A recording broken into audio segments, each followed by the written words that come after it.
Welcome to episode 10 of The Player and the Journalist with Jillian, Reilly, and David Vick. In this episode, we will be previewing the upcoming college season by discussing preseason rankings, teams to look out for, and more.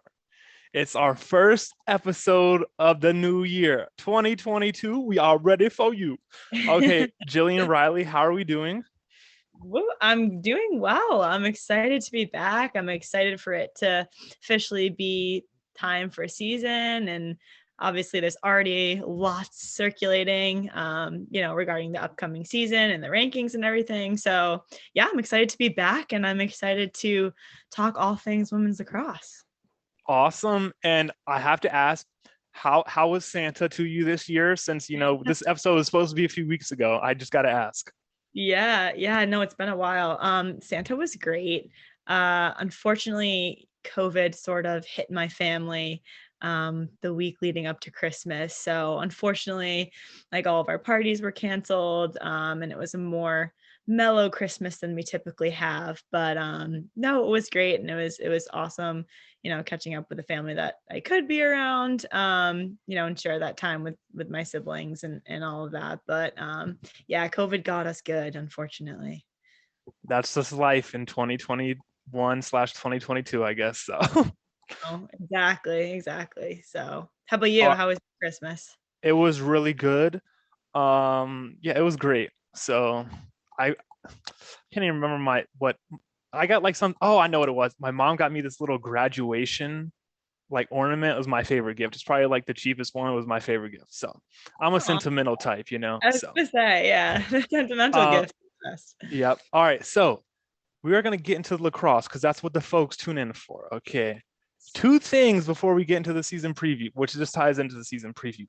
Big news coming out in the past few days. One, today just came out this morning. Stony Brook is joining the CAA conference next year.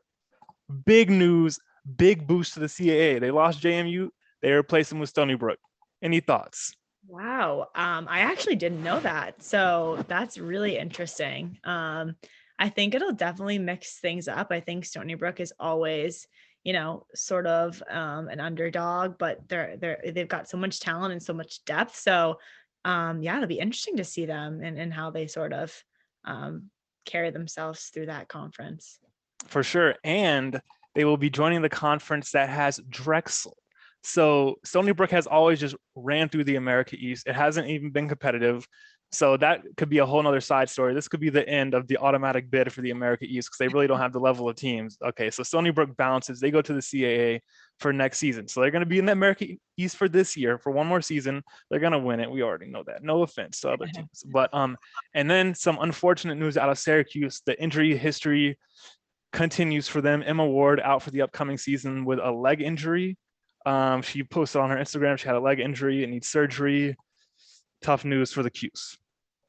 Yeah, definitely. I mean, it's never easy to see any player go down. And she had such an amazing season last year. And coming in as a freshman, she made such a name for herself, and she was so fun to watch. So it's definitely heartbreaking. But I think she posted, yeah, she posted on her Instagram, and she just seemed to come from such a humble place, and she's obviously motivated to just get back to work and get herself better and take the time that she needs. So I don't doubt that she's going to come back stronger next year, and she's got 3 more years to follow after that. So it's definitely sad, but I'm excited to see her sort of carry herself out of this, and I know she has awesome teammates backing her up. So For sure. So just to put a bow on that, last season Emily Harris-Shuck went down after game one with a torn ACL. Meg Carney went out for the season with a torn ACL, correct? yes, yep. Yes. And now Emma Ward, we don't know if it's an ACL or not, but she's done for the season. Those are three major injuries to three stars for Syracuse. So last season they played the whole year without Emily Harris-Shuck. This year they're going to be playing the whole year without Emma Ward. So they get Harris-Shuck back. And just as a fan, we kind of get robbed of seeing Harris-Shuck and Emma Ward on the field at the same time because this is the final season for Emily Harris-Shuck. So that's unfortunate news out of Syracuse. And it will be very interesting to see how this affects their team because they were definitely one of the favorites for the national, at least the Final Four. I believe they're number 2 in the USA lacrosse poll. IWLCA poll hasn't come out yet, which I believe is coming out in a few days. But anyways, tough news for Syracuse. Now we're going to get into some more uplifting, fun lacrosse talk. Okay, this is about to be amazing. We're going to start with the rankings. Okay. Any initial thoughts from you, Jillian, on where teams are in the rankings, teams that should be in there, teams that shouldn't be in there, teams that should not be as high, as low? Any thoughts on the rankings from USA Lacrosse Magazine? Yeah, well, I mean, first and foremost, obviously the rankings say something, but I guess I'm coming from a player perspective and sort of like how our coach or my coaches at BC used to, sort of guide us in terms of handling the rankings coming out is like, they're just rankings, and every year they change drastically, and there's so many surprises and there's upsets, and that's what makes it so fun. So I've never really want to tune in too much to the rankings, and I think that's obviously just coming from myself being a player and not wanting to sort of give into the hype. But I guess in terms of my initial reactions is I guess they were sort of expected. In my opinion, I think, there's toss-ups, and you could discuss pros and cons of different teams being a little bit higher than they were initially. But I think for me, obviously the top 4 were pretty expected coming in after. So I don't have too much to argue against it, but I want to hear your thoughts because I feel like you definitely do. Why do you think I always have to argue? You sound like my mother. Okay. Anyways, so you said there weren't really any surprises, and I do agree with that. Out of the 20 teams in the rankings for USA Lacrosse Magazine, 18 of them were in the NCAA tournament last year. The only 2 that were not, Penn and Princeton, who obviously didn't play because Ivy League canceled their season. So, like you said, not really any surprises. I don't think there were any surprises in terms of who was ranked. I might have some, difference of opinion in where certain teams were ranked. But one little fact I want to throw in before we get into that is Boston College, Lindenwood, and Salisbury. All 3 won national championships last year, D1, D2, D3. They are all ranked they are all ranked number 1 to start the season. Not really surprised about that. Okay, so Syracuse is at number 3. We just talked about them losing Emma Ward. A team that I don't think should be as high is Northwestern. They're number 4. The only reason is because Izzy Skane is out for the season. That's my only objection as to why they should not be number 4. Behind them, you have Stony Brook, Maryland at 6, which I don't think Maryland should be number 6. I think that's more of going off reputation than facts, but I'll leave it at that. Then you have Notre Dame at 7. Notre Dame's going to be a very interesting team. Duke at 8, Loyola and Maryland rounding out the top 10. I think there's a big drop off after the top 3 teams, BC, UNC, and Syracuse. No disrespect to any of the other teams, but there could be 3 ACC teams in the Final 4. There could even be 4 because you don't know what you're going to get from Notre Dame. Virginia is going to be good enough that if they put together a great game come NCAA tournament time, they can pull an upset or 2. But anyways, I just think there's a substantial drop off after the top 3 teams, which is disappointing. Northwestern, if they had Izzy's game, should be number 4 and would be a very interesting team to watch since they made it to the Final 4 last year and they have all the motivation. Do you have any objection to Northwestern being ranked 4th, or are you okay with that considering the teams behind them, Stony Brook, Maryland, Notre Dame, and Duke? Yeah, I mean, I agree with you.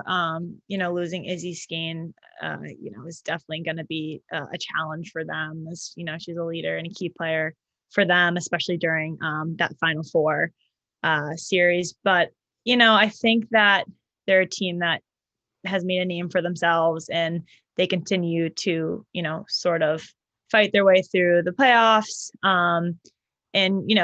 I would say we had this conversation, I think a couple episodes back where we talked about, the competitiveness of the ACC versus the Big Ten. And so I guess my only other opinion would be, the Big Ten compared to the ACC isn't as competitive as in my mind. So, but I don't think that, I think they deserve to be 4th for now. And then I guess, again, things always change once season starts. But I do agree that there is a drop off.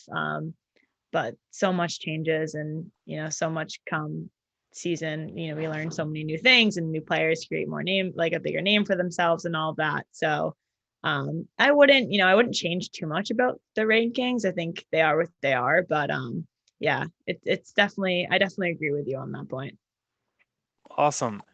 It is interesting what you say about we don't know exactly what's going to happen when the season starts because no one saw Belle Smith coming out of nowhere last year and being one of the amazing players in the country. I mean, you might have seen it, you practiced with her, but you don't know who the players are going to be that step up. Either they're freshmen and they're brand new, or they're players that are getting a new opportunity. For example, a team like Pitt, who knows what's going to happen with Pitt? I don't think anyone knows what to expect with them. Um, so yeah, Northwestern, in their defense, they have Lauren Gilbert coming back, and they have Madison Doucette coming back. If you have an experienced goalie, that's a big deal. So they have that. I would put them at number 8 behind Duke because Duke, sneaky good season last year. I think they have a lot to build on, and I think they can do some damage. I don't think they're going to win the ACC, but they got Sophia LaRose in cage. I'm a big fan of her. Oh man, I love watching her play. She brings the energy, okay? And they have Katie DeSimone, Long Island girl. She's pretty good, okay? So they'll be interesting to watch. Now, moving to 11 through 12 on the rankings. I know you said you did not have any surprises. Mm-hmm. I'm going to agree with you on that one. I don't think there are any surprises. I think it is interesting to see Rutgers at number 16 because I think they should be ranked. They were one of the surprise teams of last year.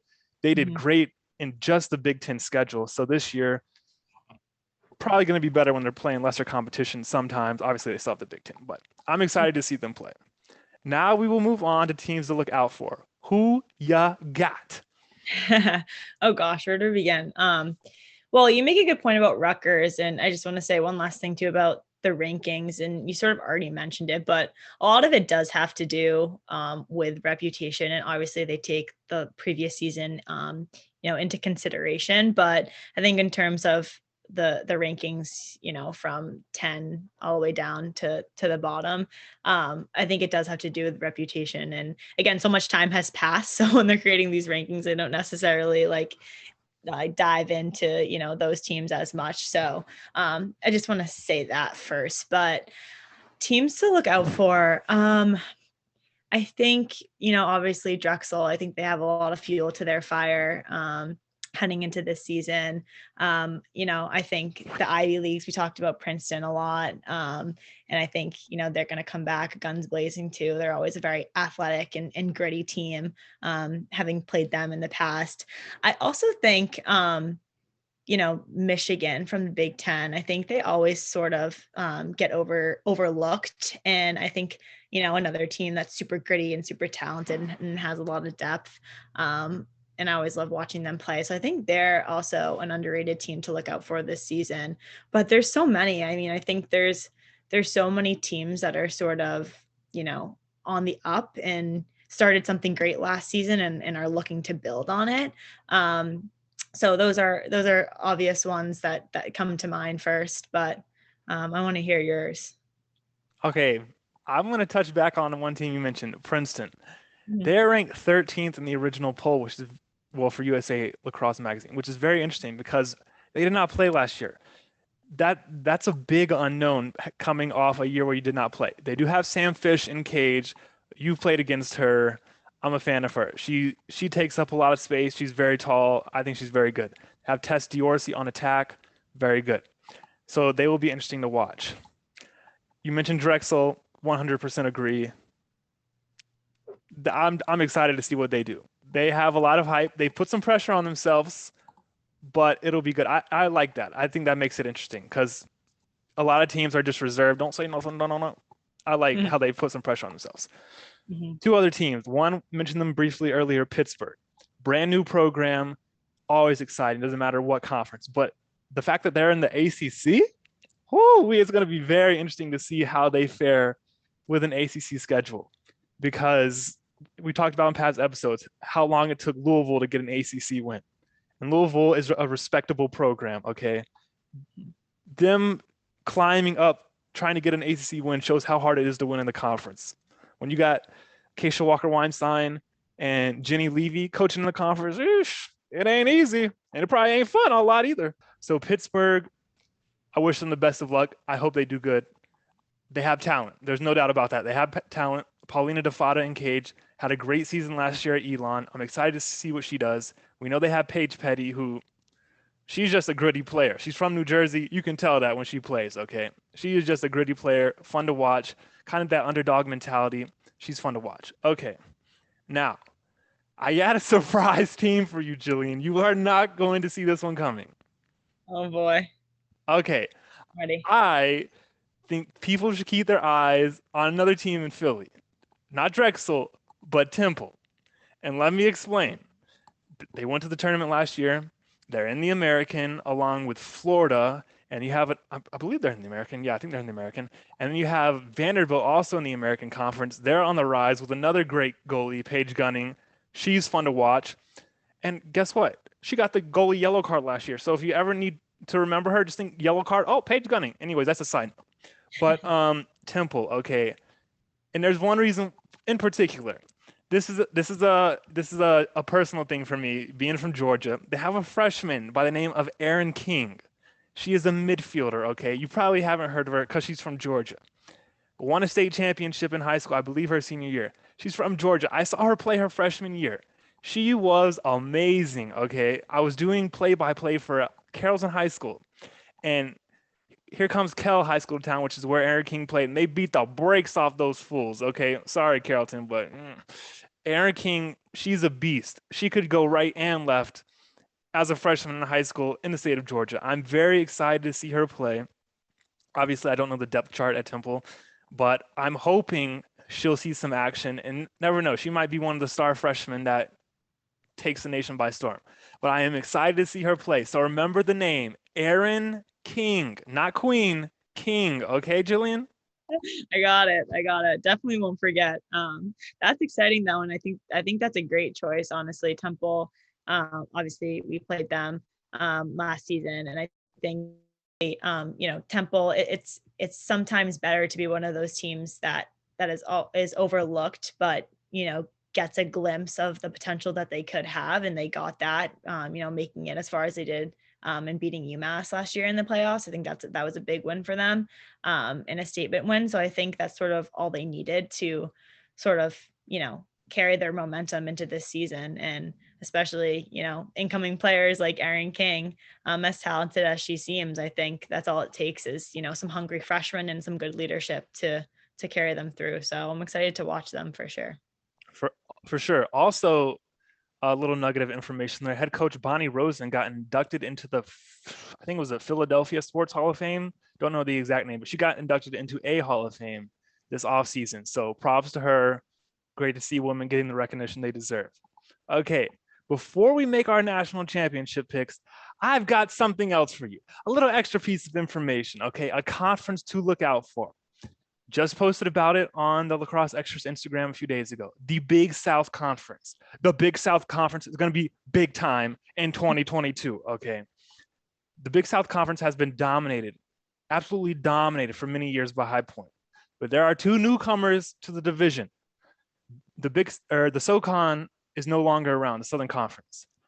Furman and Mercer left that conference, and they are now in the Big South. Mercer has played High Point every year for a number of years. Obviously, Mercer's program is still pretty young, but they played them. They've slowly closed the gap. And last year, they lost to them 13-11. It was their closest margin of defeat to High Point. High Point has pretty much owned them. Now they're in the same conference. Now they're going to be playing each other at least once a year, and then possibly in the conference championship game. That will be a great matchup to watch. Underrated. You don't hear a lot about High Point or Mercer because they're not in the ACC or the Big Ten, but it is going to be a very fun conference to watch. And then you also have Furman, who is like right below Mercer. They've played Mercer in the SoCon championship 3 years in a row. I think they lost all three. Two of them were by one goal. One was in double overtime. So they're right below Mercer. They've beaten them in the regular season, but they haven't been able to beat them when it really matters. So you got two newcomers to the Big South Conference to shake things up. I still think High Point will win the conference, but it's going to be much more exciting than it has been in recent years. And two names of players in that conference, Abby Horms She's an attacker for High Point. She's got the juice. Okay. She can shake and bake with the best of them. Okay. She could start at an ACC school. She is that good. She is that quick. I mean, oh, Usain Bolt. No, that's Abby Horns. Okay. She is amazing. Okay. She just turn on the tape. Abby Horns, remember the name. And number 2, Haley Radigan, another player from Long Island. Saw her play up close and personal when I was at Mercer. She's a gritty player, likes to mix it up. She's not afraid to shoot the rock, let me tell you. Sometimes she's taking shots she shouldn't take. But guess what? She is a scorer. She is lethal. Okay. She's number 7 for Mercer. Those 2 players are legit. Okay. Underrated, but legit. Cannot wait to watch those matchups and watch the Big South Conference. So you better tune in. It's going to be on ESPN Plus. You better tune in and support. Okay. It's going to be amazing. Okay. I'm off my spiel. Okay.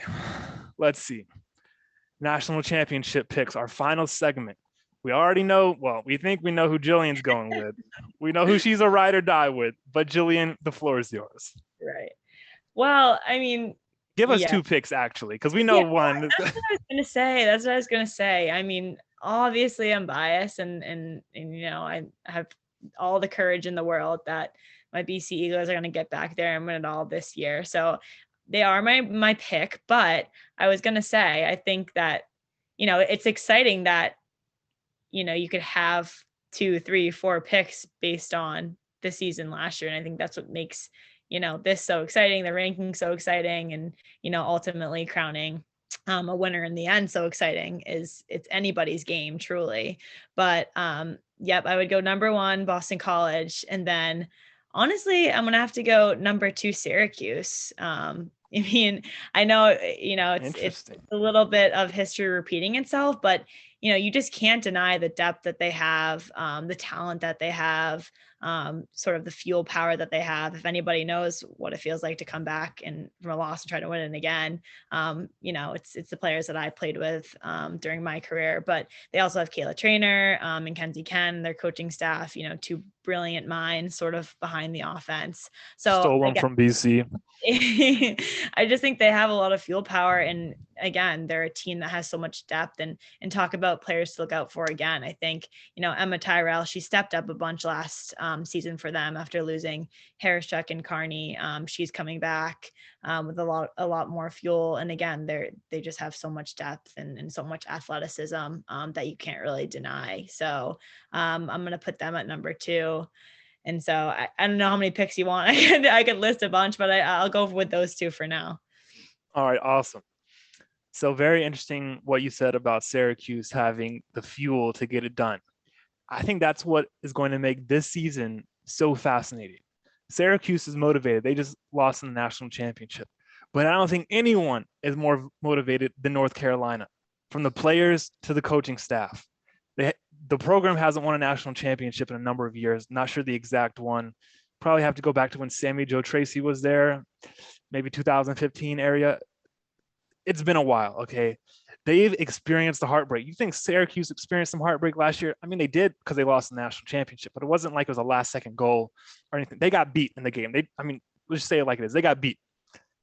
North Carolina, on the other hand, has been there, and they've lost heartbreaking games, just like you experienced at Boston College. The 1-goal loss to JMU. The loss to Maryland when it was like Sam Puzo wins the draw and they call her for warding. Are you freaking kidding me? I mean, it's little moments like that just add fuel to the fire. Syracuse didn't have those moments last year. They just got beat. North Carolina has had those moments. They've been right there with BC. They've lost to BC when they were the favorites. Last year, they were undefeated until they played BC and they went home at the end of their season. I mean, you got Jamie Ortega, the silent superstar, the silent assassin, number 3. I mean, they got all the motivation in the world. No one is more motivated than them. And if they're not motivated, then something's messed up. Mm-hmm. Something's seriously messed up. Okay. So Syracuse is motivated, but no one can be more motivated than North Carolina because they were the favorites for the national championship the last 3 years, maybe. Obviously, the COVID season, they didn't get a chance to compete. Lost to BC this past season in the Final Four. Was it 3 years ago? the season before COVID when Sam Apuzzo hit the game winner. Legendary. Okay, she hit the game winner. That was heartbreaking. They were this close. They were inches away from winning that game with a shot from Olivia Bowe. I think her first name is Olivia Bowe. Is that her? The same, you mean? Ferrucci. Oh yes, Ferrucci. Yes, Ferrucci. Yes, that was when Daly had a double save. But I think it was in the first overtime when Bowe had the shot that went off the pipe. Oh, Gianna Bowe, yeah. Gianna Bowe. I'm saying, what am I saying? Olivia Ferrucci. Okay, yeah, there we go. Connected to. We connected the two. There we go. See, that's why we're a team. Okay, Olivia Ferrucci missed a shot, and then Bowe, her shot went off the pipe. And it's not like it went off the pipe and like went out. It went off the pipe and like towards the middle of the field, which means it was this close to going in. Okay, so they've been there. They've experienced the heartbreak. My heart goes out to them, just like it went out to BC.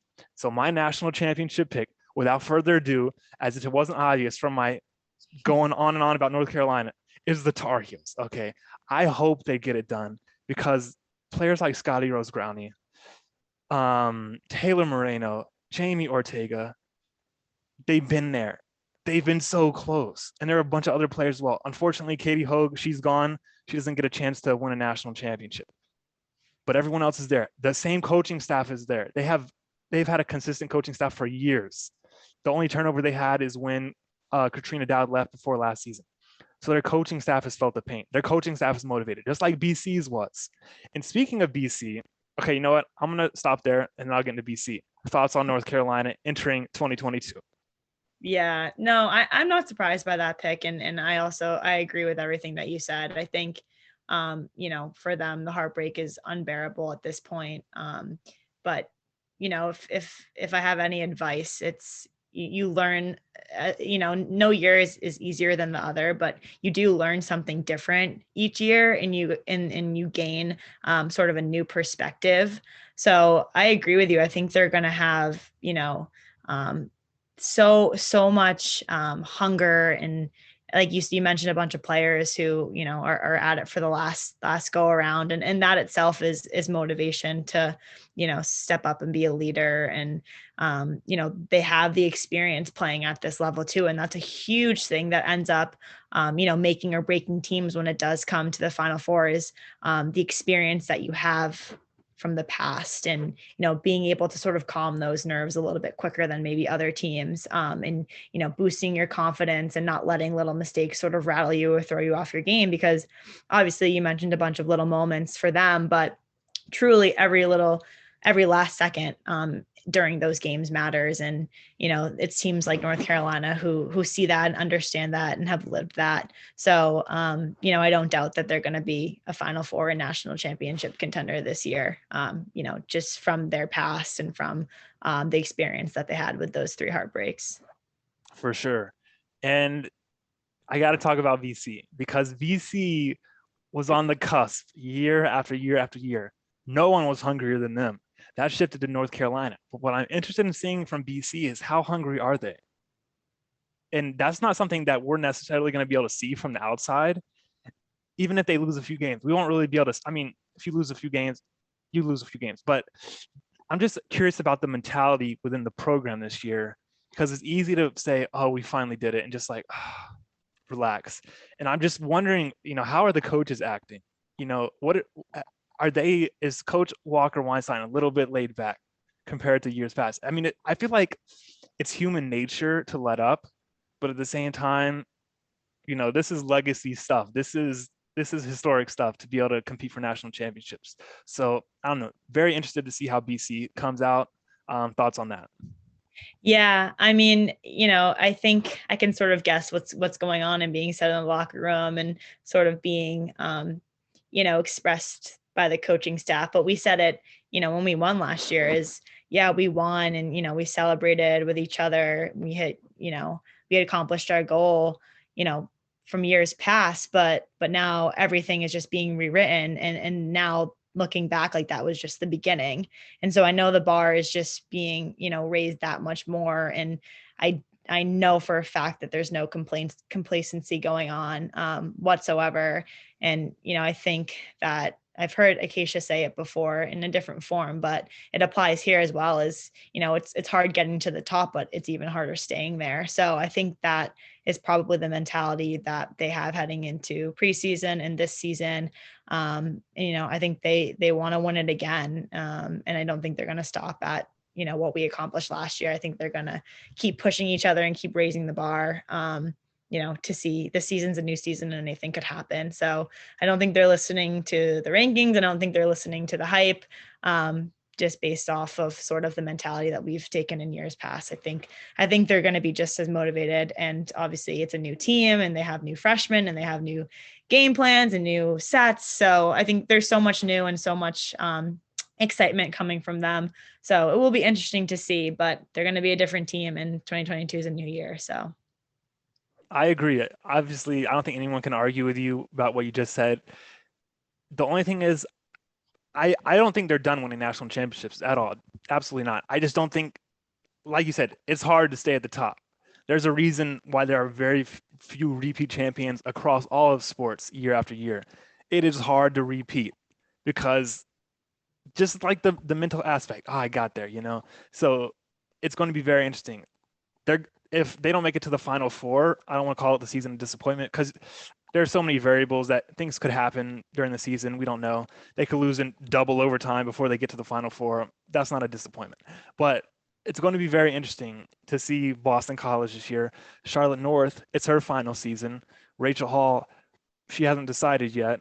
I mean, Jen Medjid, getting medgy with it. Okay. I mean, I don't know, it's going to be very interesting to see BC. Very interested to see them. So, any final thoughts on anything we've talked about before we put a bow on our first episode of the new year? Yeah, I mean, I guess the last thing I'll just say, I guess to summarize everything is, I think, last season was so exciting. Not just Final Four weekend, but, all these teams that we've talked about who are up and coming. And I think, there's even still for even the Ivies, but for everybody, COVID is still very much a thing. And, people can't be taking anything for granted. Any moment they get to play on the field for granted. And so I think people are still holding on to that, in terms of fueling their fire and just getting back to work. Because, there are teams that have fallen short of their goals and, are ready to come back this season and accomplish them no matter how big or how small they are. So definitely excited to watch the 2022 season. And, I'm excited to discuss further all of the upsets and, all the predictions that we have coming into the season moving forward. Awesome. So you mentioned teams on the rise. To summarize it from my point of view, there's only room for so many teams at the top. There's going to be a winner and a loser of each game. Only 4 teams make the Final Four, 2 teams make the championship, 1 comes out victorious. Okay. There are only so many teams at the top. And just like a side note, on a team like Hofstra, they lose Alyssa Perella. There's no expectations for them this year from the outside. I'm sure they have expectations on the inside. So it'll be interesting to see how they do. How will Johns Hopkins do with their head coach leaving after this season? It's going to be very interesting. Can Maryland return to form? Will Terp time be a good time in 2022, or will it be a bad time like it was last year? I don't know. We'll see. But also something you mentioned earlier, the rankings mean nothing. You are absolutely right. They just give us something to talk about. Things will change. We know where Boston College was ranked outside the top 10 last year. We've talked about the blasphemous behind that. Blasphemous anyways. So it'll be very interesting to see. And we are this close, near in February, and come February is go time. So 2022 is upon us. The best time of the year is here. Jillian and I will be here to, take you through it step by step through the whole season. We're going to have a lot to say. Okay. So keep tuning in. Okay. That's a wrap on episode 10 of The Player and the Journalist.